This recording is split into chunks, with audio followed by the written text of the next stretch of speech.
So every week, Raymond and I open with a cold open question of the week, some type of question that I relay to him or relay to me. But as you can see, Raymond is not here today. So instead, I have 5 burning questions about the 49ers season for you. This is the GoldCast. Boom!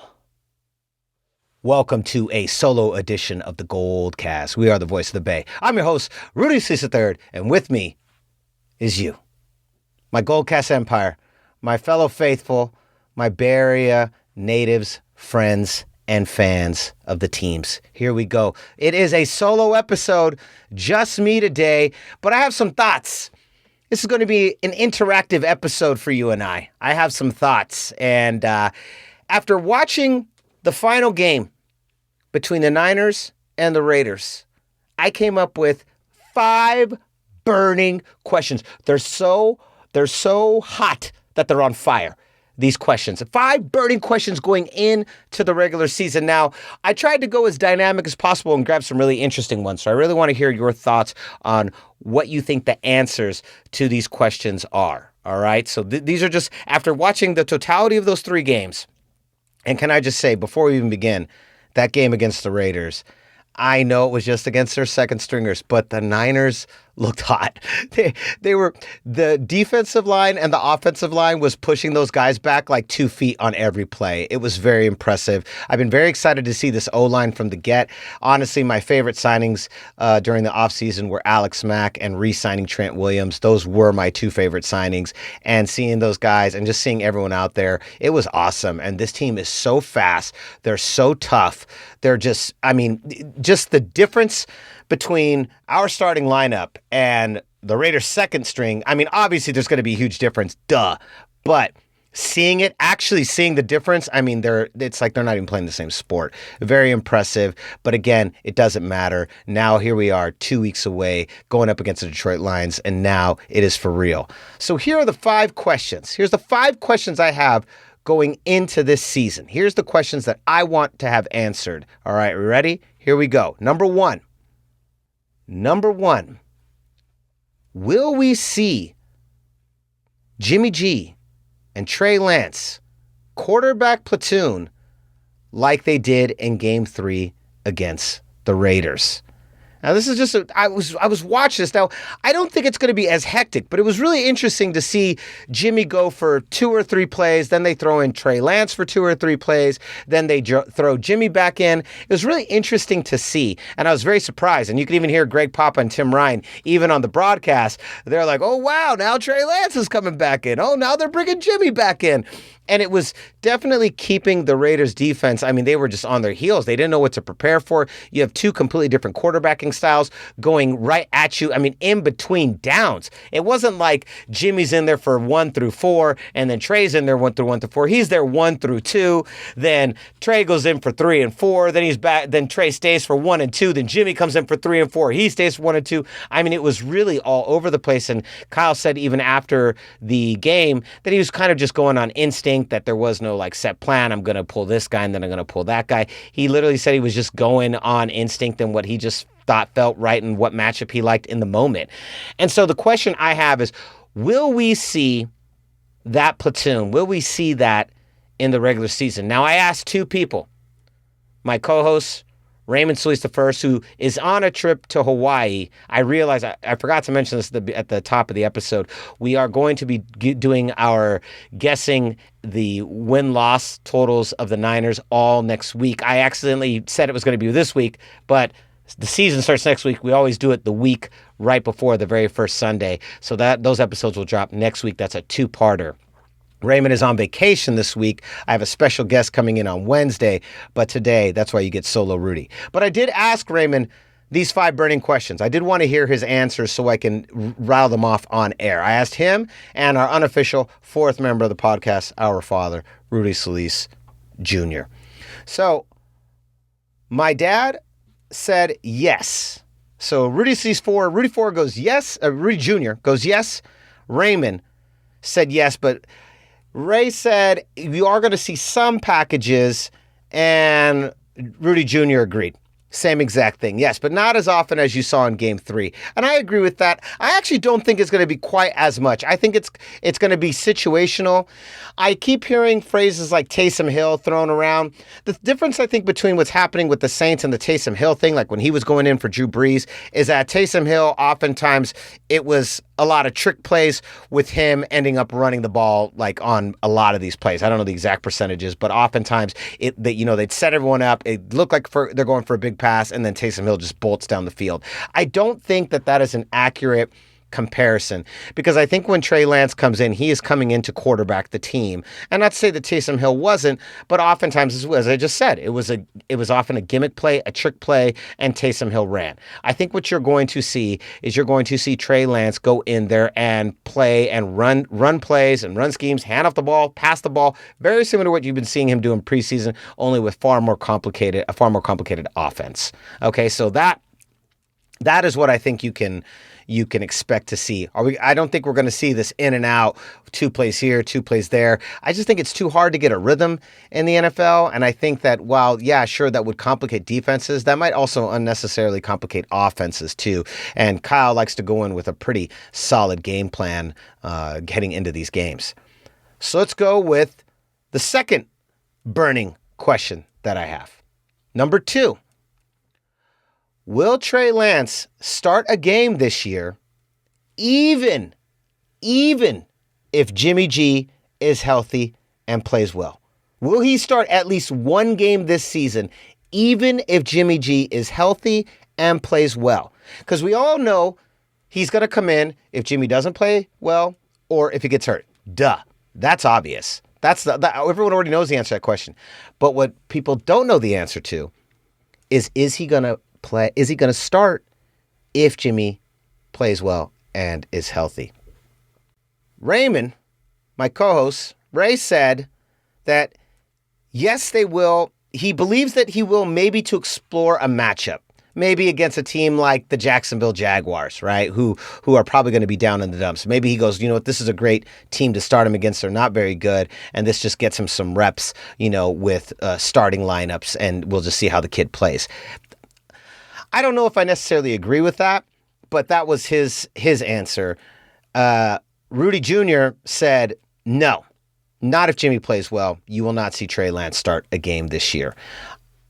The other scenario that was thrown at me was, well, what if the Niners have locked up the 1 seed and they're not playing for anything in Week 17? Sure, yeah, I could see that. But I'm really asking, the real hot question is, will he play if everything is firing on all cylinders? Will he start a game? That's the question I'm asking. All right, so let's move on to number 3. This is a fun one. Which of these 5 players or 5 rookies are most likely to have a breakout season this year? Now here's my list. A, Deommodore Lenoir. B, Talanoa Hufanga. C, Trey Lance. D, Trey Sermon. Or E, and this guy's not really a rookie. I'm totally cheating on this last guy, but he's on the list because he's played almost no professional games. Jalen Hurd. Of the 5, who do you think is most likely to have a breakout season? I'm going to name them one more time. Deommodore Lenoir, Talanoa Hufanga, Trey Lance, Trey Sermon, or Jalen Hurd. Now here's what Ray said. Ray said Trey Sermon, number 1. Rudy Jr., he was a little more torn on this one. He was much more torn on what the answer for this one was. He said it really just depends on playing time. He said Hufanga has a shot at doing this. He said Trey Sermon is in a crowded backfield, and he just doesn't think Trey Lance is going to get enough reps. So he was kind of split in the end. He did not say, you know what he thought about Jalen Hurd? He thought Jalen Hurd was going to get hurt again. What say you, GoldCast Empire? Is Jalen Hurd going to get hurt again this season? I mean, talk about little faith. I was like, damn, boy, straight up, Jalen Hurd's going to get hurt? So he said Lenoir no as well. Raymond said Lenoir no as well. So I turn the question to you. Is it Trey Sermon? Is it Trey Lance? Is it Hufanga? I think those are the three that have an opportunity. The crowded backfield, that's definitely in play, but also we know Kyle Shanahan. Kyle Shanahan will start Mostert for 4 games straight, and then he'll go with someone else for the next 3. And then he'll say he's going to start one guy, and then that Sunday, that guy suits up and only plays for 1 play. You can never trust what he's going to do at that running back position, and he truly likes to platoon the running backs. But so out of those 5 players, though, me personally, I'm leaning towards Hufanga. All right, number 4. It's my 4th question on my 5 burning questions going into the 49ers season this year. Will the passing game be as dynamic as the running game? How confident is Kyle Shanahan? This is like a sub-question. How confident is Kyle Shanahan in Jimmy G's ability to throw and Trey Lance's? We have seen so many dynamic running games this entire run that Shanahan's had here with the 49ers. Will we see a dynamic passing game? That's the question, my friends. That's what I'm wondering. Has Jimmy been in the system long enough now? Does he have enough confidence in him to pull this off? Does what Trey Lance can do with his cannon of an arm, has that given Kyle a new set of plays, a new way to look at this offense? You know, having these 2 quarterbacks, does this put him in a position? Will we finally see, and not to say that we don't see really dynamic passing plays, because we do, but we all know that Kyle's bread and butter right now has been the run game. But will we see a transition to a more dynamic passing game this season? Now, Ray says yes, but that a lot of that is going to be predicated on the health of our wide receivers. He said, and the order for him goes like this. In order from third to first. Deebo Samuel, number 3, Brandon Ayuk, number 2, and number 1, Jalen Hurd, as having the most upside. You know, he called him, Shanahan said that he was very intriguing, that this was a player that had just a wide variety of skills. As we know, Jalen Hurd started as a running back. He's big, he's fast, he's strong. We saw Jalen Hurd featured a lot in Game 3, especially towards the end of the second quarter, going into the third. We saw Jalen Hurd they kept going back to Jalen Hurd, kept giving him a chance. Let's not forget Sherfield either. I've really been impressed by him too. He's had a great preseason. But Jalen Hurd, he really could be the key to opening up that pass game. And I'm really curious to see if he's able to stay healthy and stay consistent. And can this passing game be as dynamic? Now, according to Dad, Rudy Jr., he says yes, especially if Trey Lance is on the field. So he believes that you're going to see a more dynamic passing game when Trey Lance is in at quarterback. Me personally, I think that he's going to continue his same level of consistency with the passing game, but you're going to continue to see a more run-orientated offense unless one of these quarterbacks proves him wrong. And I would love for one of them to prove him wrong. All right. And here's our 5th and final question. It's almost like a bonus question. It's a bonus burning question. But can we just give Greg Papa and Tim Ryan the commentating jobs on TV, please? They're the best in the game.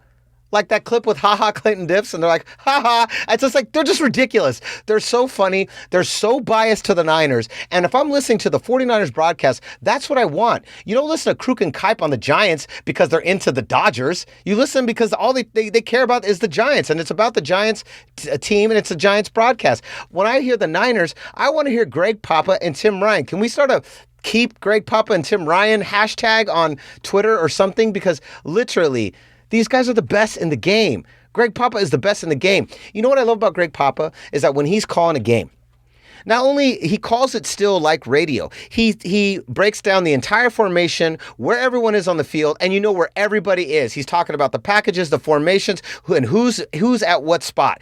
I love it. I love it because not only am I learning, it just keeps me involved. I know where everyone is. I know who I'm looking for instantly because Greg Papa is laying it all out on the table. I love that. Then you got Tim Ryan as the side co-host. They're both they have such a great dynamic together. They're funny. They're quippy. They're modern. They're fresh. They keep it new. They stay up to date. They're using the freaking lingo that we use online. They're saying the same slang terms that we do. And Greg Papa is old school. But you want to talk about just the best in the game. When they are commentating and running Niners games, they are so entertaining. This is the closest I've ever seen to Madden and Pat Summerall as far as commentating, as far as just the variety of the depth of knowledge, the fun, the humor. But the great part is they're only doing the Niners. This is like our own personal John Madden. Keep Greg Papa and Tim Ryan on TV. That's the hashtag. Or maybe just keep Greg Papa and Tim Ryan. They need to be on TV. They cannot go back to radio. This is literally the best broadcasters I've ever seen for the 49ers, and they just need to be just the two of them on at all times. So, what say you, GoldCast Empire? Those are my 5 burning questions for the 49ers. That is it. Those are the ones I have. I'm going to go through them one more time real fast just so that you have them. Will we see Jimmy G and Trey Lance quarterback platoon like they did in Game 3 against the Raiders? That's number 1. The second question, will Trey Lance start a game, even if Jimmy G is healthy and playing well? Will Trey Lance start a game? Number 3, which of these 5 rookies will have a breakout season this year? Diamador Lenore, Talanoa Hufanga, Trey Lance, Trey Sermon, or my bonus, not rookie really, Jalen Hurd. Number 4, will the passing game be as dynamic as the running game? And then number 5, can we just keep Greg Papa and Tim Ryan on the damn television commenting for every game this year? Please. Touchdown San Francisco. That's a touchdown. We need to make that happen. All right, so let's move on, though. It is time to talk some Giants, and not a fun one. Not a fun one to talk about with the Giants. All right, so we are back with some Giants news, and this has me a bit concerned. Right now, the Giants, as you know, are only 2.5 games ahead of the Dodgers. We're in the middle of playing the Brewers right now. They are currently leading the game 2-1 as of this broadcast. I'm recording on Monday, August 30th at 9:36 p.m. So, we've had 2 players test positive for COVID. Alex Wood tested positive for COVID. Donovan Solano tested positive for COVID. And then Johnny Cueto went home today with flu-like symptoms. So far has tested negative for COVID. But according to MLB rules, they do have to be in self-quarantine for 10 days before they can be allowed to come back and play. Now, when addressed this, Kapler said, I think it's a real concern. That doesn't make us unique in any way. We know that a lot of clubs have dealt with the virus and dealt with it successfully. I also am confident that there are other clubs that are dealing with similar circumstances and challenges now. We're just going to do our best under the circumstances. We've done a really good job this season of adapting and adjusting. I don't see this as anything other than a real challenge that is certainly a concern, but also something that we're capable of navigating. Pretty freaky. You got 2 players all testing positive for COVID, 1 with flu-like symptoms. The team has already gone back to wearing masks indoors, wearing masks on the buses, and as they're traveling. So obviously they're taking greater steps. They said that Kapler did mention that the team is almost fully vaccinated, but this is part of the world they live in. First of all, I'm really sad to hear that Alex Wood and Donovan Solano tested positive for COVID. I wish them nothing but a speedy recovery outside of the world of baseball. Johnny Cueto, I hope, is just suffering from that summer flu that's been going around, because there has been one around all California. It hit both Los Angeles and San Francisco. And I hope maybe that's all this is. But it's concerning. Now let's move to the sports side of this. It's concerning because you have the Dodgers sitting here 2.5 games behind us. And it just seems like every day that we win, they win. Every day they lose, we lose. So far, it's just been neck and neck. The Giants have been 6-4 in their last 10 games. The Dodgers have been 7-3 in their last 10 games. The only time the Dodgers won a game on a day we didn't was game 1 Friday against the A's. When we lost to the A's, I don't remember who the Dodgers were playing, but who cares about the Dodgers? But they won and we lost, and then that's when our lead shrunk from 2.5 to 1.5. So it's been a pretty tight race between these two teams. Very, very tight. And having 2 players go down with COVID, possibly a third, hopefully that it stays negative and he has a speedy recovery. I'm talking about Johnny Cueto, obviously. Hopefully this isn't an indication of something bigger, of bigger problems like a full COVID outbreak. This team cannot afford to get hurt, injured, have players right now at the nth hour. This is a race. This has been October baseball literally since through all of August. We do face the Dodgers for our final series against them over the weekend. Then we play 7 out of 10 against the Padres. The Padres may have lost to the Dodgers and they may have, really sunk in pretty low, but you better believe they gave them a hard fought series. That was not easy. They ended up going 16 innings on, I believe, their first or second game. It was the first time a game had gone 14 innings, let alone 16, since 2019. It had really been 2 years since a game had gotten that long. Now that they've got the runner on second rule for extra innings, which I actually like. Raymond hates it, but I like it. So the Padres are going to give us a real tough run for our money. It is going to be no joke over there. They are going to come at us and come at us hard. And we need everyone we get. Obviously, we're not going to have these players that's, 6 days away. So these guys are not going to be there in time. But my one burning question for the Giants is, can we keep it together? Can we contain this? Is this an isolated incident with these 3 guys? 3 isolated incidents. And can we avoid a COVID outbreak and continue the streak that we're on? And can we also beat the Brewers tonight? That was a lot of questions, but you get what I'm saying. So that makes me nervous. It really makes me nervous that the team had this little outbreak. I hope it is an isolated incident. We will see. And what say you, GoldCast Empire? What are your answers to my 5 burning questions? Go to youtube.com/thegoldcast and let us know in the comment section below. And don't forget to comment, like, subscribe, and hit the notification bell so you can be up to date on every single GoldCast episode. And so concludes another edition of the GoldCast. We are the voice of the Bay. I'm your host, Rudy III, and with me is... I was going to say my brother, my co-host. He ain't even here. And with me is you. Boom! We'll see you next time. Stay tuned and stay hyphy.